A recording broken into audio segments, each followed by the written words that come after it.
జీ5 ఉండగా మీ favourite TV shows ని మీరు అస్సలు మిస్ అవ్వలేరు. Complete free. ఎందుకండి మా నాన్నకి ఫోన్ చేసి పిలిపించారు? అది నేను ఏదైనా ఉంటే మనం చూసుకోవాలి కానీ మా నాన్నకి చెప్తారా? అమ్మొచ్చి వెళ్ళిందంట అంటే మన గొడవ గురించి అందరికీ చెప్పేశారా? మీరు తెలివైన వారు అనుకున్నాను కానీ మరీ ఇంత తెలివి తక్కువగా బిహేవ్ చేస్తారనుకోలేదు. వసుగారు, మన మధ్య ఏ గొడవలు ఉన్నా ఇంకేమున్నా ఈ 4 గోళ్ల మధ్య ఉండాలి. అమ్మ నాన్నలైనా సరే మన విషయాలు వాళ్ళతో షేర్ చేసుకోవడం నాకు ఇష్టం ఉండదు. అది ఇంకోసారి ఇలా చేయకండి. నేను వెళ్ళి నాన్నతో మాట్లాడొస్తాను.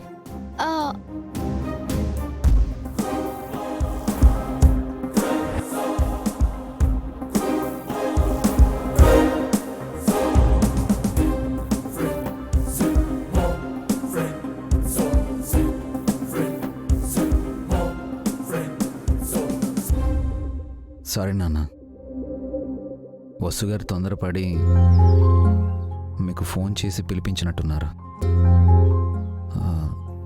తను చెప్పినట్టు మా మధ్య ఏం జరగలేదు నాన్న. అనవసరంగా మిమ్మల్ని శ్రమ పెట్టినట్టున్నారు. వసు నాకు ఫోన్ చేసి పిలిపించడం ఏంటి? పొలం గురించి నీతో మాట్లాడాలని నేనే వచ్చాను. అంటే వసుగారు మీకేం చెప్పలేదా? తను ఇంట్లో గొడవల గురించి నీకే చెప్పదు, ఇంకా నాకేం చెప్తుంది?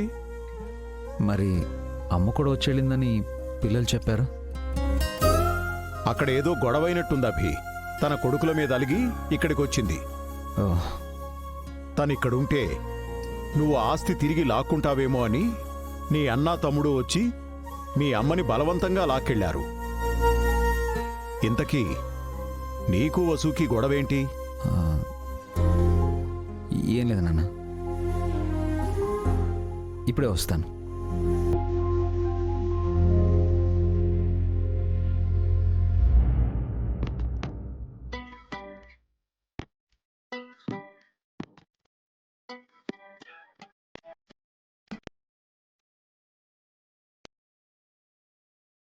వసుగారు, సారీ అండి, తొందరపడ్డాను. మీరెప్పుడూ చేసేది అదేగా. మీరు మా నాన్నతో మన గొడవ గురించి చెప్పారేమో అనుకున్నాను. ఇది వరకు ఎప్పుడైనా చెప్పానా? లేదు, ఇప్పుడు మనం వాళ్ళకి దూరంగా ఉన్నాం కదా. మనం ఎప్పుడూ దగ్గరగానే ఉన్నాం. నాతో గొడవ అయితే మీకు చెప్పుకోవడానికి వాళ్ళే కదా ఉన్నారు. నా కష్టమైనా సుఖమైనా నేను మీతోనే చెప్పుకుంటాను. మీరు నాతో చెప్పకుండా చాలా పనులు చేశారు కదా. అప్పుడు వేరు, ఇప్పుడు అలా చేయలేను. ఇప్పుడు నాకు ఇష్టం లేని పనులు చేస్తున్నారు. మీకు ఇష్టం లేక కాదు, నేను కష్టపడుతున్నానని మీ భయం. నాది భయం కాదండి, బాధ్యత. అప్పుడు నాది బాధ్యతే. మీరు మనసు మార్చుకోరా? మాట మార్చడం మీకు రానట్టే మనసు మార్చుకోవడం నాకు రాదు. వెళ్ళి మావయ్య గారి దగ్గర కూర్చోండి. లేదంటే నిజంగా మన మధ్య ఏదో గొడవ ఉందని మావయ్య గారు కిచెన్లోకి వచ్చేస్తారు. Okay okay. వసుగారు, సారీ అండి.